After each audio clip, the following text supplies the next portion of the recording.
Sistema Michoacano de Radio y Televisión presenta.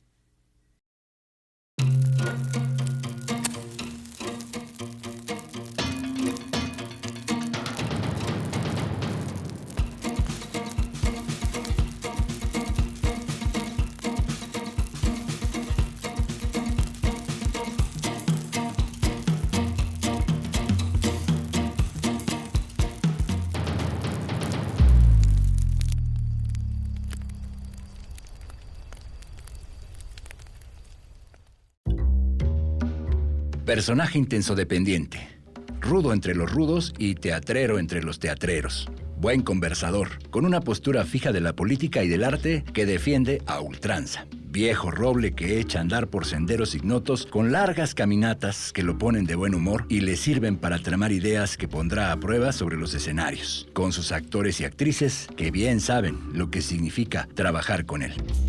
Actor, dramaturgo, promotor cultural, director de teatro, bebedor de mezcal, whisky y ron. 2 veces funcionario estatal en el área de teatro. Se llama, su acta de nacimiento lo dice, Fernando Ortiz Rojas, ganador del Premio Heréndira de las Artes en Michoacán. Es también lector empedernido de Elena Garro, Murakami, Yukio Mishima y, por supuesto, de William Shakespeare. Esta es una fogata que se presagia intensa. Quédate a la conversación. Te invita Antonio Monter. Muchas gracias por compartir con nosotros esta noche en esta fogata con el maestrazo, Fernando Ortiz Rojas. ¿Cómo estás, Fernando? Muy bien, aquí. Otra vez. ¿Otra vez salud? Otra vez salud. No. Bueno, otra vez salud de las tantas veces que hemos dicho salud en la vida. Y de esas veces que alguna vez dijimos salud, tú me mandaste a leer a Yukio Mishima porque me dijiste, ¿cómo pretendes ser escritor si no has leído al poeta japonés? Y yo te hice caso. Y debo decir que hay una frase con la que quisiera empezar la conversación de esta noche. Mishima dejó escrito: la vida es un baile en la punta de un cráter de un volcán que en algún momento hará erupción. ¿Has estado alguna vez en esa punta de ese cráter? ¿Cuántas veces? Yo pienso que la vida y quien se la toma en serio siempre está ahí. No hay... Cuando te lo tomas en serio no hay manera de eludirlo. Porque vivir es un riesgo. Y si no arriesgas, yo creo que no se está viviendo, ¿no? Está uno y ya. Pero vivir siempre es estar arriesgando algo, permanentemente. Cuando te enamoras, cuando arriesgas la vida de joven, ¿no? De joven siempre estás arriesgando tu vida con una ceguera absoluta ante las cosas que nos dicen no lo hagas, no lo hagas, no lo hagas, no lo hagas, no lo hagas, no lo hagas, ¿no? Siempre estamos arriesgando la vida, ¿no?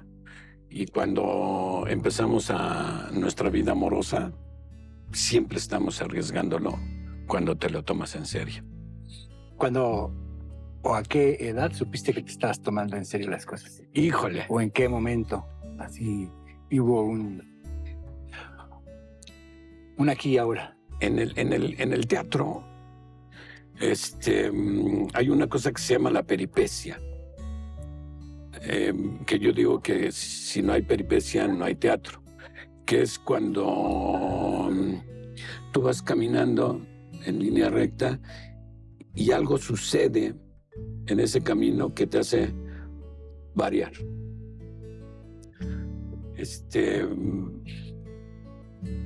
Mi madre murió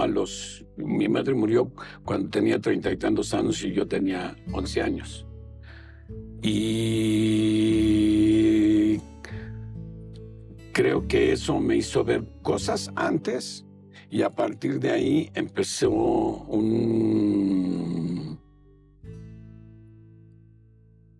una vida en el volcán.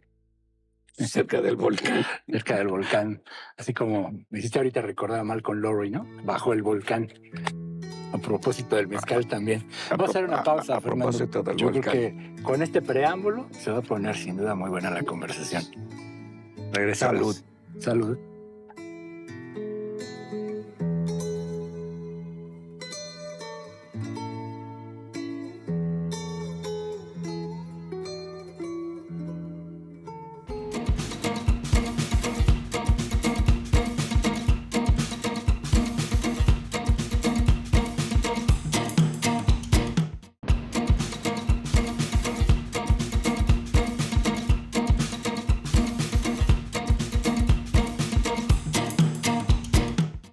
Regresamos a la fogata después de esta brevísima pausa.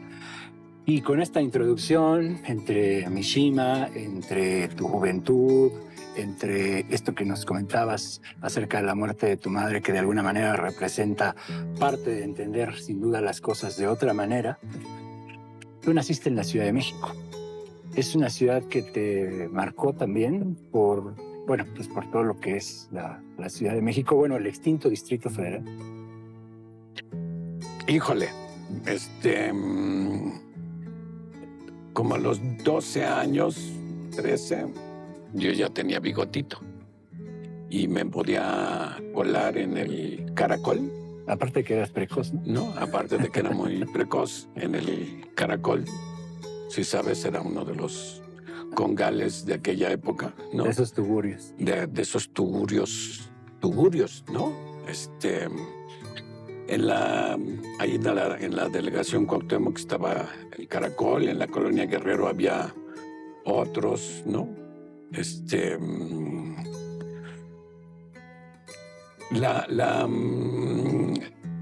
Tuve la oportunidad de vivir la vida de barrio, porque yo nací en la Romero Rubio y después me crié en la Santa María de la Ribera, Ya. ¿no? Y tuve la oportunidad de ser barrio, formé parte de pandillas, ¿no?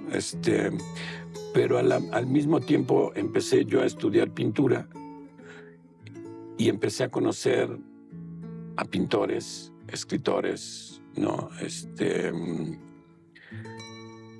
Y siempre mi vida fue en un mundo en el que cuando no andaba de pandillero estaba con escritores, con pintores, a pesar de ser muy joven. Bueno, hay pandilleros y pintores que también son pandilleros. Además, también, ¿no? En otra ruta, pero... Y viví la vida de la Ciudad de México en el norte, que es la Santa María de la Ribera, Atlampa, las grandes pulquerías, ¿no? El delicioso Tlachicotón, pero también Coyoacán, ¿no? San Ángel, ¿no? Allá con los escritores, con los pintores, había un café que se llamaba La Bella Italia, ahí por Insurgentes, donde se reunían escritores, ¿no? Lo mismo que cuando yo llegué aquí, en frente de lo que hoy es la Secretaría de Hacienda, había en una esquina una tiendita. Creo que ahí conocí a Rafa Flores, a Raúl Mejía, a Roberto Briceño, a Neftali Coria, ¿no? Toda la generación. Toda la generación. Artística. Y ahí llegabas y tocabas. Morelia, Michoacán. Yo llegué y todo el mundo estaba hablándose una chela con una plática deliciosa, ¿no? En este asunto del quehacer artístico, Ya. ¿no? ¿Qué hacías de pandillero? A ver, ¿qué andabas buscando? ¿Había una circunstancia de índole social? Porque también, bueno, el universo de los pandilleros, mi referente quizás más cercano serían los Panchitos en los 80s, ¿no? Sí, por De supuesto. Santa Fe. Pero no solo eran chavos que estuvieran buscando pleito o que estuvieran buscando dañar al entorno. Claro, el tiro era como el manifiesto de guerra.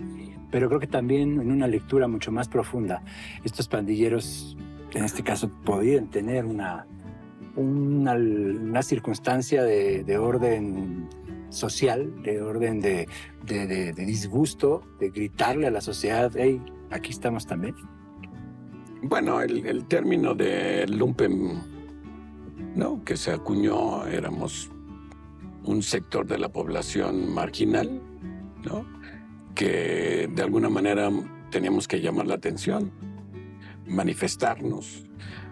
Y pues la sociedad dividida de tal manera en que realmente éramos la colonia Santa María de la Ribera en una época fue una colonia fifí, ¿no?, que se fue ¿Deteriorando? totalmente y se empezaron a hacerse vecindades en una colonia donde eran grandes casas y la gente empezó a vivir ahí y lo que hacen las pandillas es agruparte para defenderte, ¿no? Entonces, de alguna manera, uno participa en las pandillas para manifestarte, pero también para defenderte. Porque la calle es de quien la trabaja, ¿no? Entonces había que defender la parte que te pertenecía o que decías pertenecer, ¿no? Y entonces había que juntarte con un grupo y armarte, ¿no? Entonces te ibas y te comprabas tu boxer, tu cadena, y había que defenderla. Sé que fuiste bueno para los... Pues en una época me encantaba. Me gustaba mucho no sé cómo llamarle, pero me gustaba enfrentarme, ¿no? Como este asunto de esta película del Club de la Pelea, ¿no? Era como vivir intensamente el momento, el presente, el hoy y a la hora. Aquí estoy vivo. Tengo que sentir que estoy vivo, ¿no? Y entonces había que romperse el hocico en un tiro, que en aquellos años no es como ahora, ¿no? Ahora le dices que te sacan una pistola y chingas, ¿no? Sí. No te dan chance ni de fintar ni nada, ¿no? Cuando ya estás sintiendo el quemón, en aquella época pues tenías chance de aventarte un tiro. El tiro derecho, ¿no? Que se decía, el topón. Sí, el tiro y derecho. la gente decía, denme chance, ¿no? Y órale, denme chance, que se levante, órale. Pum, pum, pum, pum, pum, pum, pum. Chiro, ya estuvo, decías, ¿no? Y órale, ¿no? Y terminabas, en muchas veces terminabas diciéndole al cuate, va, ¿no? Me rompiste el hocico, chiro, ya estuvo. Y ahí se terminaba, ¿no? Ahora no. Entonces, no sé, siento ahora que era como parte de este juego de la vida, ¿no? De tomárselo en serio, como lo dices, ¿no? Tomárselo en serio y no tanto a su vez, ¿no? O sea, reírse de la manera en que uno se toma en serio la vida. ¿A quién recuerdas de los autores, pintores, escultores que fuiste conociendo también en esta etapa de juventud en la Ciudad de México? Que de alguna manera dijeras, son los que me dieron cierta luz, cierta ruta para lo que te dedicaste. En secundaria, estuve yo en secundaria y el maestro de artes plásticas te ponía a hacer cosas para el Día de las Madres, ¿no? Y entonces nos ponían a hacer cosas, ¿no? Romper botellas de vidrio para hacer en un cuadrito y pegar el vidrio y poner figuritas. Y yo le dije al maestro que llegó, le dije, maestro, yo no quiero hacer esas cosas, ¿no? Yo quiero pintar al óleo. Yo, la neta es que no sabía ni qué era pintar al óleo, pero dice, ¿quieres? Sí. Y me dijo, tráete un cuadrito, tráete esto. Y ya la tercera clase me dijo, si quieres ser pintor, vente a mi casa. Y él tenía un estudio porque era un pintor venido a menos, que tuvo que ir a dar clases a la secundaria porque no tenía chamba. Y fui a su taller y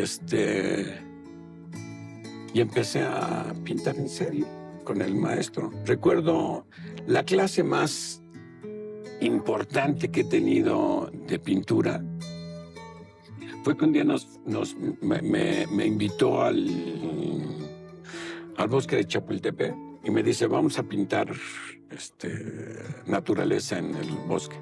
Y entonces nos fuimos y llegamos a un área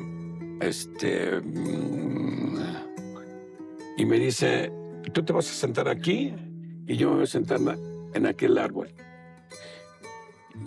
Y ahí están tus cosas y nos vemos en 2 horas. Y entonces, en cuanto se fue a caminar, yo agarré, saqué mi cuaderno, mi lápiz, y volteó y regresó y me quitó el lápiz y el cuaderno y me dice, mira. Y yo dije, ¿qué pedo, no? Y se fue. Y yo así como pendejo, ¿qué pedo? ¿Qué, no? ¿Qué sucede? ¿Qué miro? Y eso pasó. Pasaron las 2 horas y yo todavía decía, ¿qué pedo, no? Y a la segunda vez que me hizo lo mismo, que me dejó ahí, me quitó mis cosas y se fue. A la hora fui y le dije, maestro, hay azul, verde, rojo en ese árbol. Y entonces me dio El cuaderno y el lápiz y me dijo, pinta. Aprender a mirar es fundamental en la vida. Regresamos a lo primero, ¿no? O sea, cuando te lo tomas en serio, tienes que aprender a mirar. Y mirar es mirar con todos los sentidos. Respirar con todos los sentidos. Un acto contemplativo, O sea, integral, ¿no? Cuando lees, tienes que aprender a mirar. Cuando lees. A mí me gusta mucho la palabra mirar. Mucho, porque me parece que es la que representa precisamente poner no solo atención en algo, ¿no? Sino descubrir todo lo que hay atrás. Alguna vez platicando me decías, la luz es todo, ¿no? La luz es todo en la pintura, en la fotografía, en el teatro, en las artes en las cuales estás dedicado, ¿no? ¿Ahí lo aprendiste esto de la luz? También, mirando. Sí, yo iba mucho hay en el San Cosme, después del Metro Revolución, hay un museo entre el Metro Revolución y el de Hidalgo. Hay un museo chiquito, el Museo San Carlos, donde hay una exposición permanente de pintores que abordan el claroscuro, la luz. Y yo era de los que iba y me sentaba a los museos a mirar. No. Los sábados y los domingos, los viernes y los sábados, me iban a las exposiciones a chupar al cóctel. Pero cuando iba a mirar las pinturas, iba entre semana cuando no había gente. Y en algunos museos hasta te ponen una banquita para que te sientes a mirar realmente. No para que pases, ¿no? O traigas tu camarita ahí. No, para que te sientes a mirar realmente la pintura, ¿no? Y ahí en San Carlos había una exposición permanente de estos pintores que abordan el oscuro, ¿no? Que hablan de la luz de una manera impresionante, ¿no? ¿En qué año saliste de la Ciudad de México y emprendiste el camino? Digo, hablemos, antes de llegar a Morelia, ¿pasaste por algunos otros estados? ¿Dónde viviste? Sí, bueno, viví en Veracruz, que solo Veracruz es bello, ¿no? O sea, De ahí, las danzoneras. O sea, yo me fui de fuga a Veracruz a los 11 años. A los 11 años convencí a 5 compañeros míos de primaria porque yo vivía en la Santa María, está Ferrocarriles Nacionales enfrente. Y entonces nos convencí de que nos fuéramos a Veracruz. Entonces todos nos salimos de nuestra casa diciéndonos que íbamos por el pan. Y nos subimos al ferrocarril y nos fuimos a Veracruz a bailar al playón, porque en Veracruz, en el carnaval, en aquellos años, el playón es una playa que es muy larga la playa. Y entonces ahí se ponía la sonora y ahí eran los bailes riquísimos. Y entonces a los 11 años me fui una semana. Como el capítulo de Tom Sawyer cuando deciden irse a la isla para ver qué pasa si los suponen muertos, ¿no? Algo así. Bueno, vamos a hacer una pausa, Fernando, y regresamos para platicar. Nos quedamos en Veracruz y de allí vamos a emprender el viaje hasta que lleguemos a Morelia para platicar de tu obra y de tu arte. Estamos en La Fogata. Salud a todos. Salud.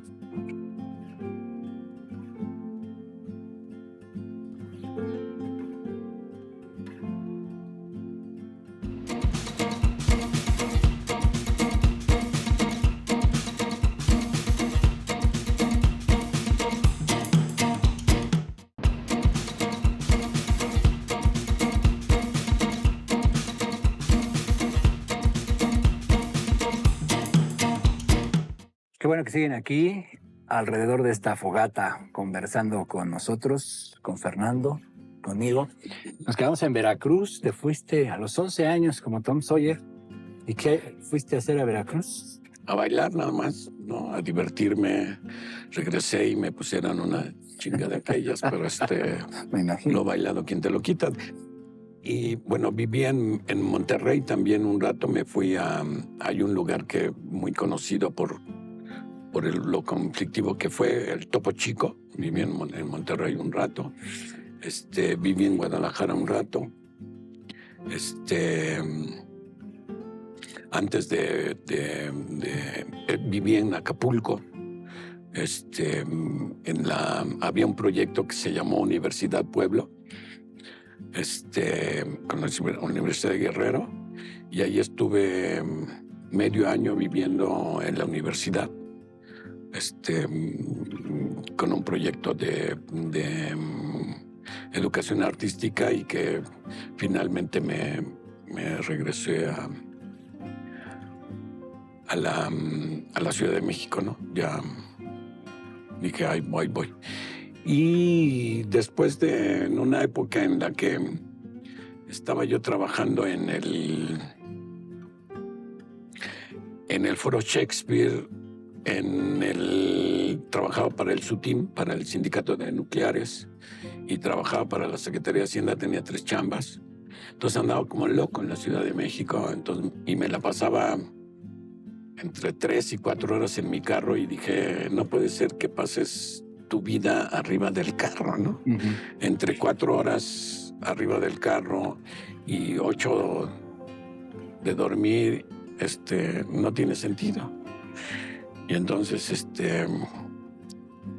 emprendí el camino y terminé en un lugar que yo pensé que estaba muy cerca para poder ir y venir y estar trabajando en la Ciudad de México y aquí, ¿no? Al poco tiempo me di cuenta que era una locura, ¿no? Me cansé terriblemente de estar yendo y viniendo a la Ciudad de México, y finalmente, como dicen, quemé las naves y dije, cierro las puertas de la Ciudad de México y me quedo aquí ya a construir una vida, ¿no? En este inter entre la Ciudad de México y Morelia hubo una etapa donde fuiste activista, ¿no? Estuviste muy cercano a lo que en algún momento fue esta etapa de revoluciones no tan sabidas, ¿no? Quizás en México. Más que nada es una pregunta metafórica porque, bueno, no somos gatos y no tenemos 7 vidas. ¿Cuántas vidas se le puede entregar a un país luchando por él, Fernando? Híjole, Bueno, en el 68 yo no sé cómo salí vivo, ¿no? O sea, me detuvieron varias veces. El 2 de octubre estuve detenido y me chispó un amigo de donde estábamos detenidos.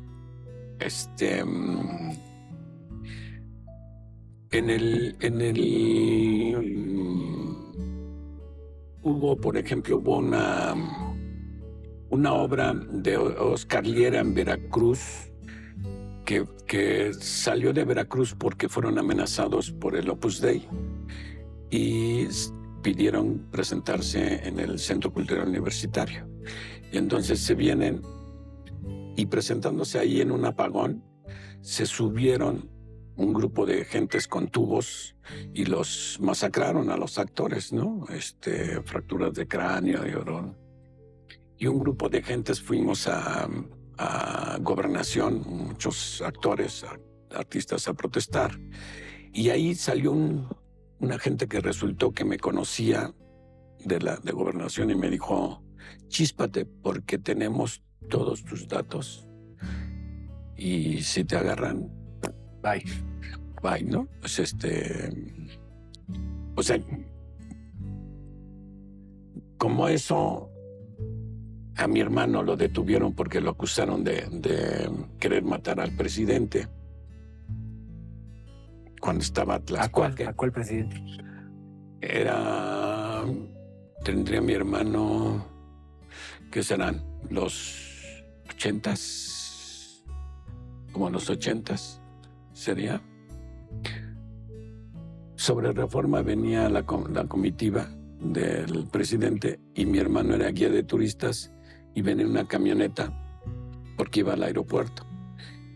Y al cruzar se le cerró un carro y mi hermano, que era picudo, igual que Miguelito Valdés, abre la puerta de la combi, se para y le mienta la madre al que se le cierra. Y los guaruras del presidente creen que le está mentando la madre al presidente, van, le ponen una golpiza terrible y lo desaparecen, ¿no? Y lo empezamos a buscar. Conseguimos los datos con una prostituta, que era una chava que conocía a los guaruras de Tlaxcuaque, y ella nos llevó al lugar donde lo tenían encerrado. Y ahí me enteré que tenían todos mis datos. Estabas en el cuadro de honor del CISEN. Entonces tú decías. Y bueno, es muy loco porque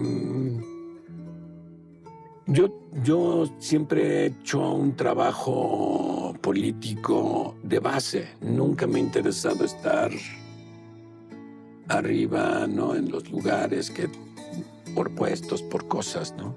O sea, siempre me ha parecido que es importante trabajar con la gente. Es construir, más, ¿no? El teatro, mucho del teatro que he hecho es en comunidades, ¿no? Aquí he estado, hace algunos años trabajé en la zona otomí, en un proyecto de rescate de la lengua otomí. Y no buscando un membrete, ¿no? Sino con el trabajo. Pero sí hay una idea de construir eso por algo, ¿no? Pero es sorprendente que pues no eres nadie y estás ahí, en la línea de que te puede pasar.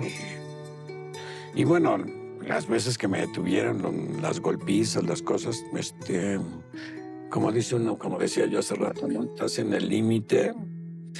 Y digo, en aquellos años siempre dije, pues es que no me va a pasar nada, porque además cuando eres joven siempre piensas eso, no me va a pasar nada, ¿no?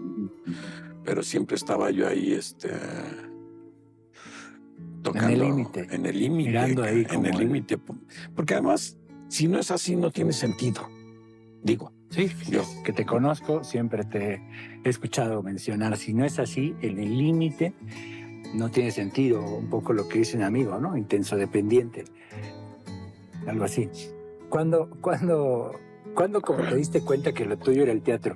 ¿Y cuál fue la primera obra que montaste, que recuerdas? Híjole, bueno, como decía yo siempre pensé que iba a ser pintor. Y de carrera quería ser arquitecto. Pero como digo, la peripecia que siempre nos sucede. Es más, yo creo que el 90% de la gente que conozco, ¿no? Él pensó que quería llegar allá y llegó allá, ¿no? Porque van sucediendo cosas que te van marcando y que te van llevando por otros caminos que... Y entonces, después del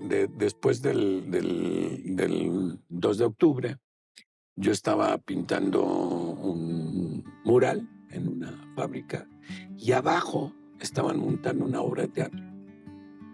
Y yo estaba así, mirando qué sucedía, ¿no? Y estaban montando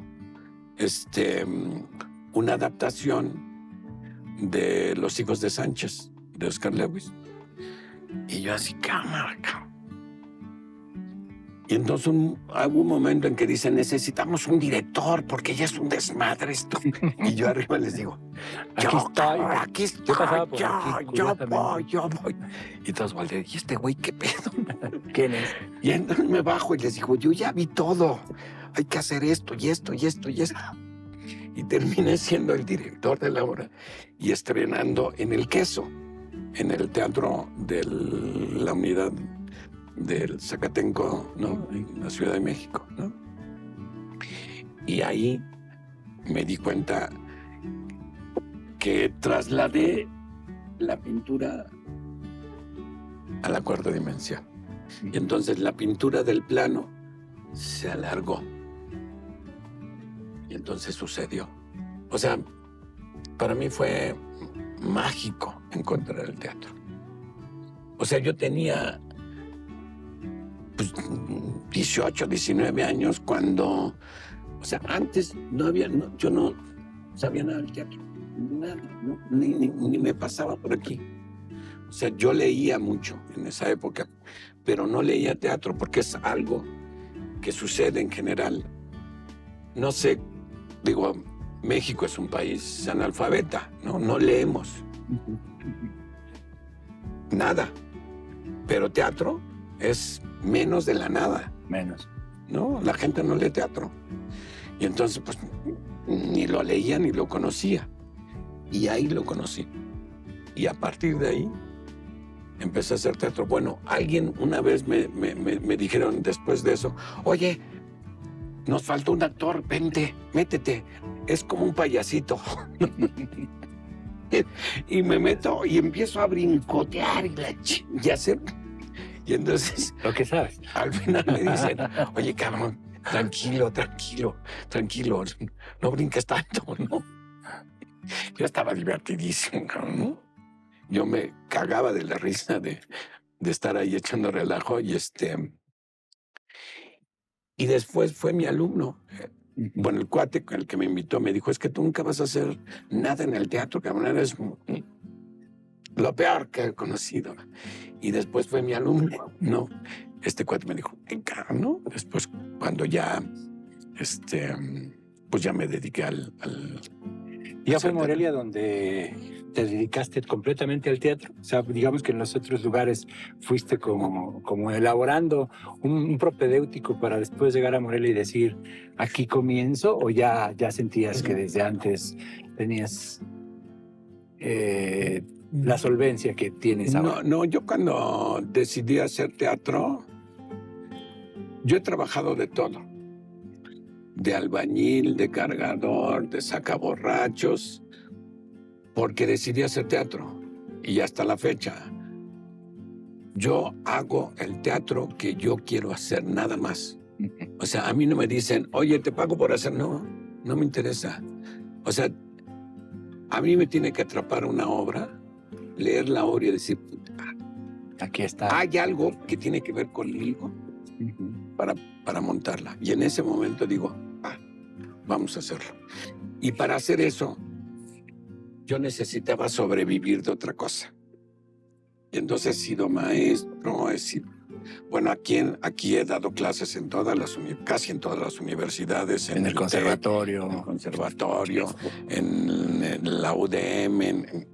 Tú y yo nos conocimos cuando dábamos talleres en una preparatoria. En una prepa, Sí, ¿no? sí. Pero yo hacía teatro y yo sobrevivía, ¿no? Pensando en dar clases, pero fui albañil, fui cargador, fui de todo. Y le echo un poco para poder hacer el teatro, solo el teatro que yo quiero, ¿no? Y eso tiene, por un lado, un costo, ¿no? Pero también tiene una retribución que me imagino que te ha contribuido a que el teatro que haces es muy notorio que es el que a ti te gusta y como a ti te gusta además, y que a ti te ha retribuido bastante bien, ¿no? En vivencias y en reconocimiento. Yo creo que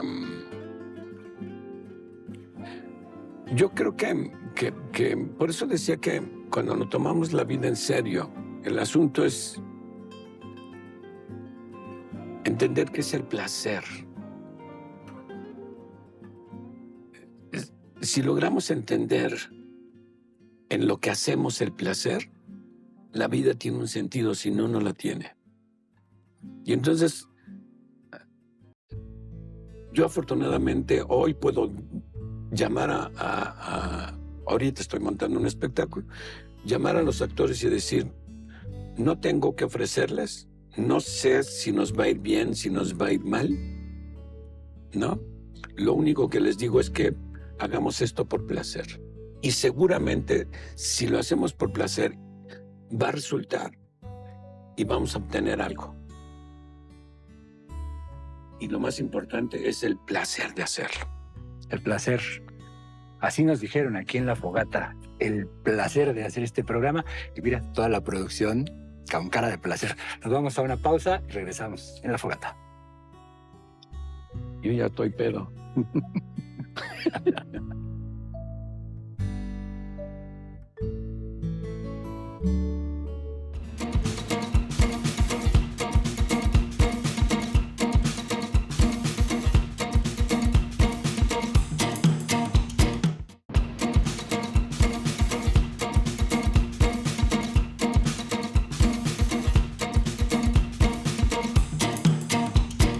Regresamos a La Fogata. Salud por el placer, Fernando. Híjole, salud. Por el placer de tenerte aquí, por el placer de lo que nos has regalado como director de teatro, como escenógrafo, como muchas de las cosas que ya has mencionado que has hecho. Y hablando de placer, ¿con quién has trabajado? Actores, actrices, que hayas sentido un gran placer por haber, quizás incluso haber hasta cumplido un sueño. No sé si tú tengas sueños diciendo, yo quisiera trabajar con esta actriz o con este actor, y que hayas sentido profundo placer. Más que, en principio diría que la literatura en dramaturgia es lo que más me apasiona, es Shakespeare, ¿no? Ahorita estoy haciendo un remontaje de Macbeth.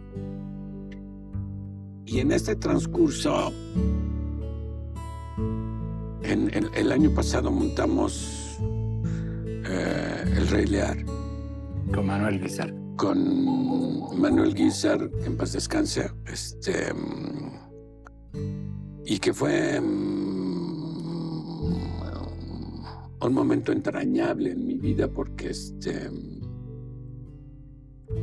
fue lo último que hizo antes de morir. Yo estoy seguro que él, cuando decidió que montáramos El Rey Lear, él ya sabía que tenía cáncer y que tenía poco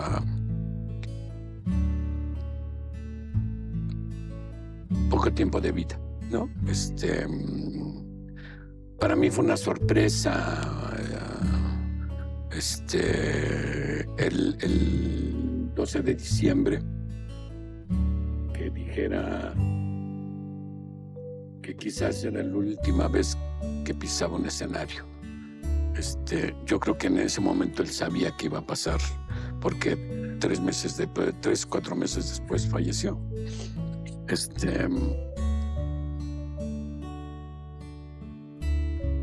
En el teatro, y creo que en la vida,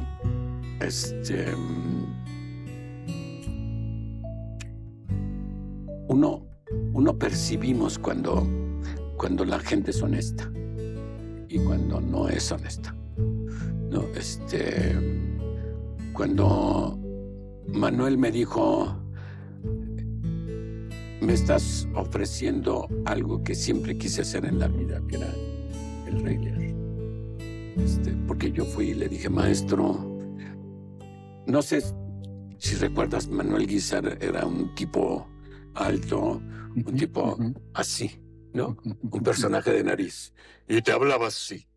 Y te decía, ¿cómo estás? Y un día, entrando a su teatro, el Corral de la Comedia, ¿no? De ver a un tipo con esta actitud, lo vi así. Y entonces dije, el Rey Lear. Y en ese momento fui y le dije, maestro, hagamos el Rey Lear. Y me dijo, ¿de veras? Y en ese momento me dijo que sí. A la semana me dijo, olvídate, ¿no? O sea, ya no tengo la memoria. Meses después lo volví a buscar y me dijo, por supuesto, vamos a hacerlo. Y así nos aventamos un año hasta que me dijo, vamos a hacerlo. Es más, le dije, vamos a producirlo juntos. Y me dijo, no, yo produzco, ¿no? Y va. Y hicimos el montaje con la escena final del Rey Lear. Es el rey con su hija, ¿no? Entra al escenario cargándola, muerta.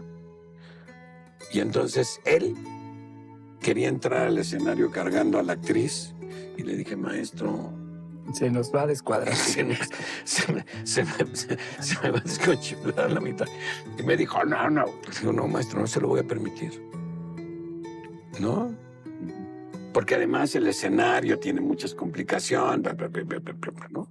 Finalmente me hizo caso y entró Nacho, el otro actor, que es el bufón, cargando a la hija muerta. Se la pone en los brazos, ya sentado Manuel. Pero Manuel, con esta idea del actor que quería morir en el escenario, o sea, después lo entendí por qué quería él entrar y hacer esa escena final así. O sea, él decía, es que así tiene que ser, cabrón, ¿no? La escena. Pero bueno, es de los momentos placenteros que has tenido. Es que el teatro, de alguna manera la vida es puro teatro. O sea, ¿cuántas veces recordemos las escenas de nuestra vida cotidiana? En los pleitos, en los enamoramientos, en el decirte te quiero y te aventarte todo un choro mareador, ¿no? Y de repente lo ves a lo lejos y pues, pinche actor que soy, ¿no? Así es. Siempre estamos actuando. Siempre estamos construyendo una historia. Cuando vas a ver en tu primera cita, te arreglas, te pones el vestuario para la escena de amor que vas a tener en el café o en tal, ¿no? Y entonces te perfumas y la chingada. Y vas a interpretar el personaje del galán que va a enamorar a la chava. Hay una película que se llama Holy Motors, de Leo Carax, ¿no? Esa es la tesis de la película. Estamos actuando siempre. Siempre. El cura, el padre de la iglesia que llega aquí en la catedral, llega en su BMW, ¿no? En un carrazo impresionante. Abre las puertas de la catedral y la chingada, estaciona, se baja. Ay, Y entonces se pone no. La sotana. Y entonces construye su personaje. O sea, acá era un personaje y acá es otro. Y entonces dice, hijos míos, arrepiéntanse, ¿no? Y echen a la canastita. Y echen a la canastita para mi Rolls Royce que está allá ahorita, ¿no? O sea, construimos personajes, ¿no? Digo, cuando somos papás y de repente, ¿qué le digo al hijo, no? Ahora, ¿qué le digo a mi hija, no? Y entonces nos ponemos muy solemnes y nos aventamos el choro mareador, ¿no? Quiero regañar, ¿no? Por eso Shakespeare. Digo, Es que constante es que Shakespeare, o sea, quien tenga la oportunidad de leer a Shakespeare, ¿no? Shakespeare nos dice que todos tenemos la capacidad de ser lo más malos y lo más bueno, ¿no? Todas las obras nos hablan sobre la condición humana. Esa es la obra de Shakespeare, ¿no? Y entonces, ¿de qué se trata? En que tienen que darse las circunstancias para darte cuenta que puedes ser hiper cabrón, ¿no? O súper amoroso. Pero si se dan las circunstancias, puede ser el más culero del mundo. Porque la condición humana es así. Y eso es lo que nos habla Shakespeare. De ahí que a Shakespeare lo has adaptado, ¿no? Has pedido adaptaciones de Shakespeare porque has notado que incluso los personajes que parecieran los principales, no necesariamente lo son. Y, por ejemplo, en el caso de Iago, lo dijiste muchas veces en Otelo, ¿no?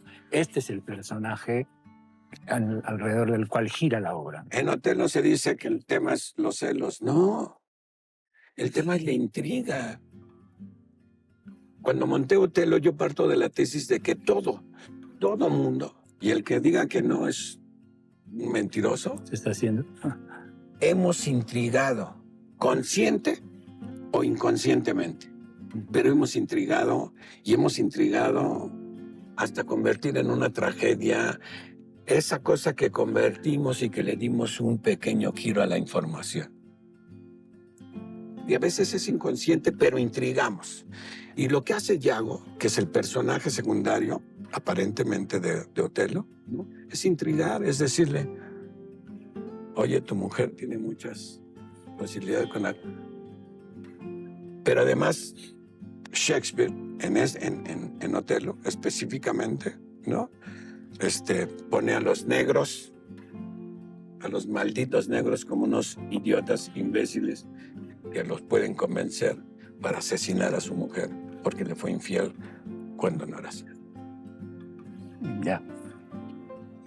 Y de todo este trabajo que has hecho, Fernando, ¿cuál es? Bueno, has montado a Elena Garro, has montado a Mariana Lecuona. Has montado, sí, que es otro momento en tu vida importante, ¿no? Elena Garro.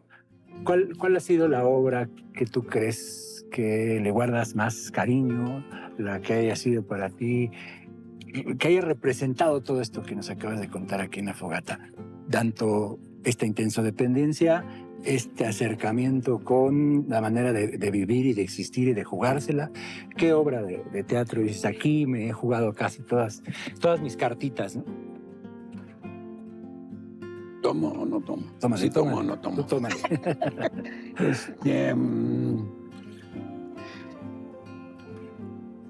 Hace algunos años alguien me preguntaba que por qué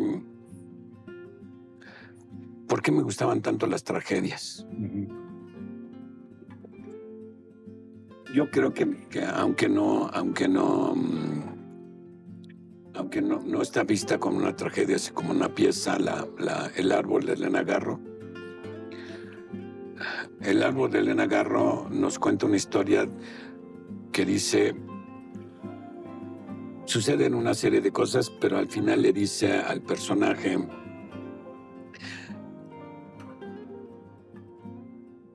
cuando sientas que no puedes, porque todos, y si nos vemos, todos venimos cargando un pinche costal, y si no ve la postura de su cuerpo, ¿no? Todos andamos cargando un costal de chingaderas, perdón. A esta altura del programa ya no te preocupes. Encima, muy cabrón. Y entonces el personaje le dice, cuando ya no puedas cargar con eso, busca un árbol y cuéntaselo.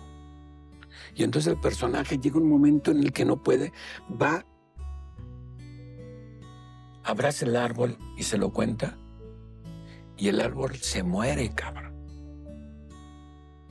O sea, imagínate la carga que traía. Después la mata al personaje. Después asesina a una chava. Bueno, Elena Garro para mí es una de las mujeres más importantes, ¿no? Esposa de Octavio Paz. Cuando Octavio Paz no era nadie, Elena Garro ya había escrito Los recuerdos del porvenir, cabrón, que es una obra, ¿no?, que nos adelanta al realismo mágico. Los recuerdos del porvenir, cabrón, ¿no? Así es. Entonces era una mujer verdaderamente impresionante, ¿no? Elena Garro le presenta a Octavio Paz a Bretón. O sea, ella es la que la conoce, la que sabe, y la que le dice, mira, no, mira, le dice, mira, no, mira.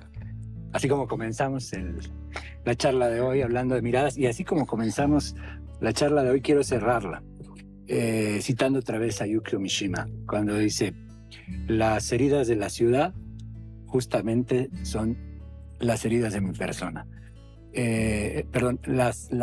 Los recuerdos de la ciudad son exactamente las heridas de mi persona. ¿Cuántas heridas te ha dejado las ciudades donde has vivido? Híjole, yo tengo 71 años.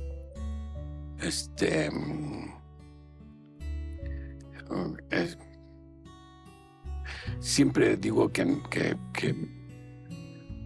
no quiero llorar porque el día que llore no voy a parar.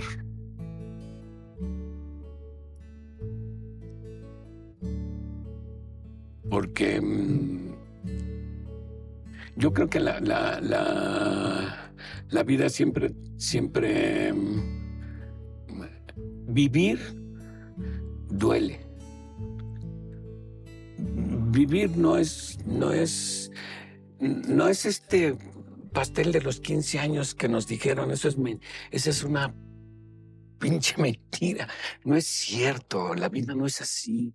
La vida duele si te lo tomas en serio, ¿no? Y si no es así, no sé qué es la vida. O sea, yo creo que la vida es eso. La vida es como cuando conocer es abrir y destruir las cosas para conocerlas. Si no, no las conoces. Si no, solo nomás estás viendo la apariencia de las cosas. Y entonces cuando te metes a conocer, duele. Duele. Y duele que el tiempo se nos haya terminado, porque cada vez que me siento a conversar contigo, Fernando, presiento y siento que siempre nos faltará tiempo para decir todas las cosas que podemos decirnos entre tú y yo y compartirlas con el público que esta noche de la fogata. Muchas gracias, Fernando. Salud. Digamos, salud Por un día. placer. Por un día más. Por un día más. Por una noche más. Muchas gracias. Buenas noches. Esto fue La Fogata. Gracias al equipo de producción. Yo soy Antonio Montero. Ya no me voy a poder Buenas parar. noches. Salud.